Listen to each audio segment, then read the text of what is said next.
सपा कांग्रेस आरक्षण को धर्म के आधार पर बांटना चाहती है पीएम मोदी। इन लोगों ने देश को कोरोना के संकट काल में भी नहीं छोड़ा था पीएम मोदी। मोदी तब एक एक जीवन को बचाने में जुटा था पीएम मोदी। प्रधानमंत्री मोदी ने उत्तर प्रदेश के इटावा में एक जनसभा को संबोधित करते हुए विपक्ष पर जमकर निशाना साधा। उन्होंने कहा, सपा कांग्रेस की बातें झूठी हैं, वादे भी झूठे हैं। सपा कांग्रेस के नारे झूठे और नियत में भी खोट है। ये लोग लगातार झूठ बोलेंगे, उससे चाहे देश का, समाज का कितना भी नुकसान क्यों न हो। उन्होंने कहा, इन लोगों ने देश को कोरोना के संकट काल में भी नहीं छोड़ा था। मोदी तब एक एक जीवन बचाने में जुटा था। देश के वैज्ञानिकों ने टीका बनाया, लेकिन सपा के कांग्रेस के लोग इसको भी बदनाम करते थे। खुद चोरी छुप के टीके लगवाते, लेकिन टीवी पर लोगों को भड़काते ताकि हाहाकार फैले और पाप मोदी के माथे पर लगे। संविधान को लेकर झूठा फैला रहे विपक्ष। अब ये हमारा लोकतंत्र और हमारे संविधान को भी लेकर अफवाह फैला रहे हैं। अब पूरा झूठ फैलाने में ये एड़ी चोटी का जोर लगा रहे हैं, क्योंकि मोदी ने इनके तुष्टीकरण की पोल जो खोल कर रख दी है। आरक्षण को धर्म के आधार पर बांटना चाहते हैं विपक्ष। हमारे संविधान निर्माताओं ने कहा था धर्म के आधार पर आरक्षण नहीं होगा, लेकिन अब Sapa Congress SC ST OBC का आरक्षण छीनकर धर्म के आधार पर बांटना चाहते हैं। कर्नाटक में इन्होंने रातों रात सभी मुस्लिम को OBC घोषित कर दिया। आप सबने मेरी मेहनत देखी है, ईमानदारी से आप लोगों की सेवा करना ये मेरा धर्म रहा है। अब मोदी भारत के लिए आने वाले 5 साल ही नहीं 25 साल का रास्ता बना रहा है। भारत 1000 साल के लिए सशक्त हो, मोदी उसकी नींव तैयार कर रहा है।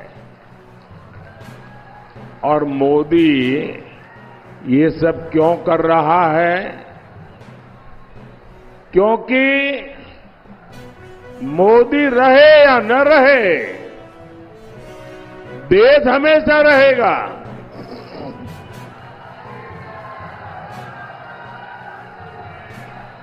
और ये सपा कांग्रेस वाले क्या कर रहे हैं?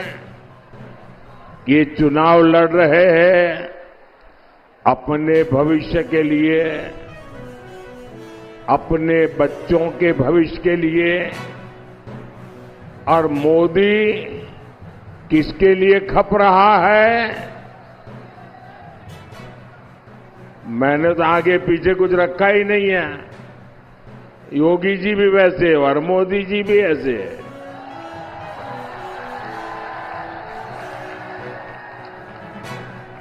ये मोदी योगी खप क्यों रहा है? हमारे तो बच्चे हैं नहीं।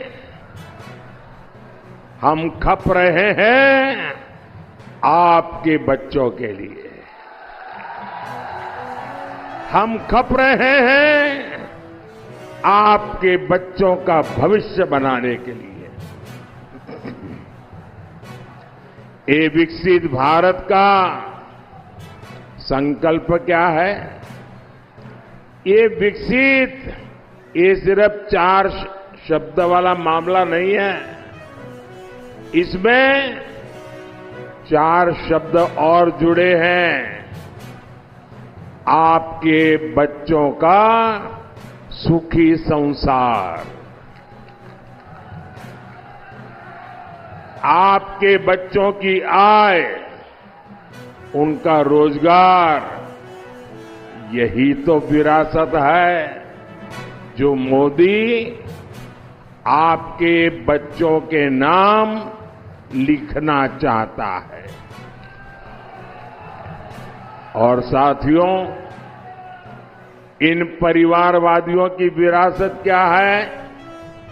इनकी विरासत गाड़ी, बंगला, राजनीतिक रसूख, कोई मैनपुरी, कन्नौज और इटावा को अपनी जागीर मानता है, कोई अमेठी रायबरेली को अपनी जागीर मानता है, लेकिन मोदी की विरासत गरीब का पक्का घर है। मोदी की विरासत देश की करोड़ों माताओं बहनों को मिला शौचालय है। मोदी की विरासत दलित पिछड़ों को मिला बिजली, गैस, नल। ये जो सुविधा है ना, वो मोदी की विरासत है। मोदी की विरासत गरीबों को मिला मुफ्त अनाज है। मोदी की विरासत गरीबों को मिला मुफ्त इलाज है। मोदी की विरासत आपके बच्चों के उज्जवल भविष्य के लिए बनाई गई राष्ट्रीय शिक्षा नीति है। मोदी की विरासत तो सबकी है, सबके लिए है। कौन जानता है कि 2047 में 2047 में आपका ही बेटा बेटी प्रधानमंत्री बने, मुख्यमंत्री बने।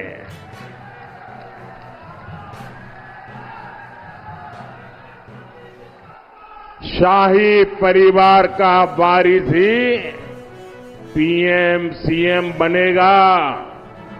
ये कुप्रथा इस चाय वाले ने तोड़ दी है।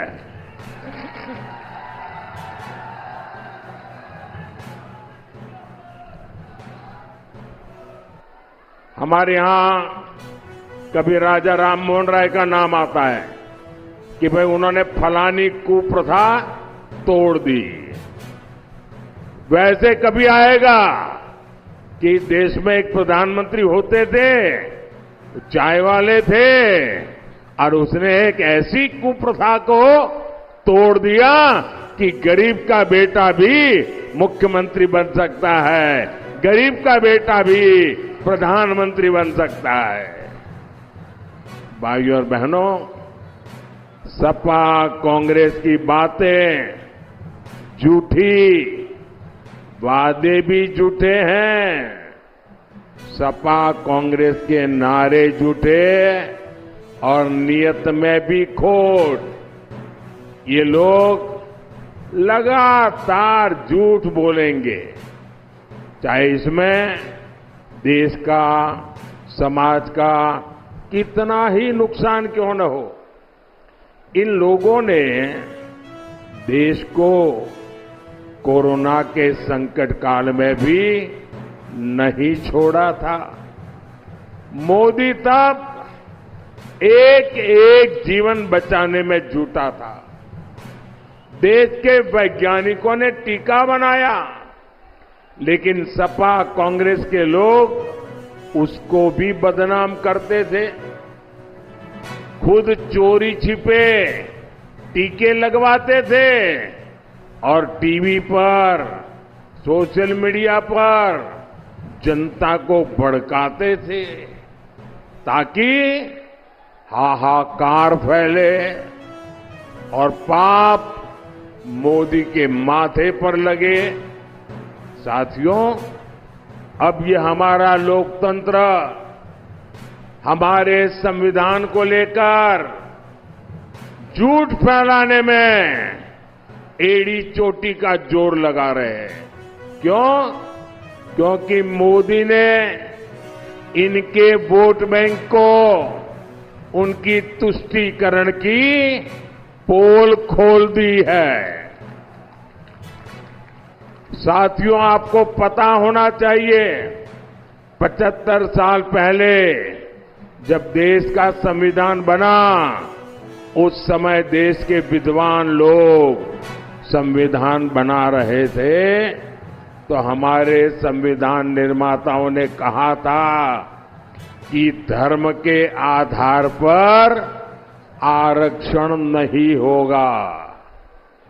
बाबा साहब आंबेडकर ने कहा था अरे खुद नेहरू जी ने भी कहा था कि धर्म के आधार पर आरक्षण नहीं होगा। लेकिन अब सपा, कांग्रेस, ये सारी कंपनी एससी, एसटी, ओबीसी का आरक्षण छीनकर उसे धर्म के आधार पर बांटना चाहते हैं।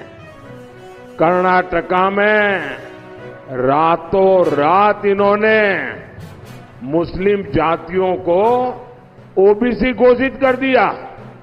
रातों रात फतवा निकाला, थप्पा मार दिया कि कर्नाटक में जितने मुसलमान हैं सबके सब ओबीसी। तो परिस्थिति क्या हुई? वहां जो ओबीसी को 27% आरक्षण मिला हुआ था, इसका सबसे बड़ा हिस्सा इन्होंने डाका मार लिया, चोरी कर ली। बाकियों के पास कुछ बचा ही नहीं। यूपी में अगर ऐसा हुआ तो ये मेरे यादव भाई बहन, मेरे मौर्य भाई बहन, मेरे लोध भाई बहन, मेरे पाल भाई बहन, मेरे जाटव भाई बहन, मेरे साक्य भाई बहन, मेरे कुशवाहा भाई बहन, इन सबके हक का क्या होगा? ये बहुत बड़े खतरे की घंटी है। साथियों, सपा वाले जिस समाज का ठेकेदार होने का दावा करते हैं, ये भ्रम भी टूट जाएगा। या तो ये अपने परिवार का भला करते हैं या फिर अपने वोट बैंक का। आप लोग याद रखिए, आज भी सपा को पूरे प्रदेश में उम्मीदवार बनाने के लिए अपने परिवार के बाहर कोई यादव नहीं मिला, जबकि ये भाजपा है जिसमें कोई भी कार्यकर्ता बड़े से बड़े पद पर पहुंच सकता है। और इसीलिए आज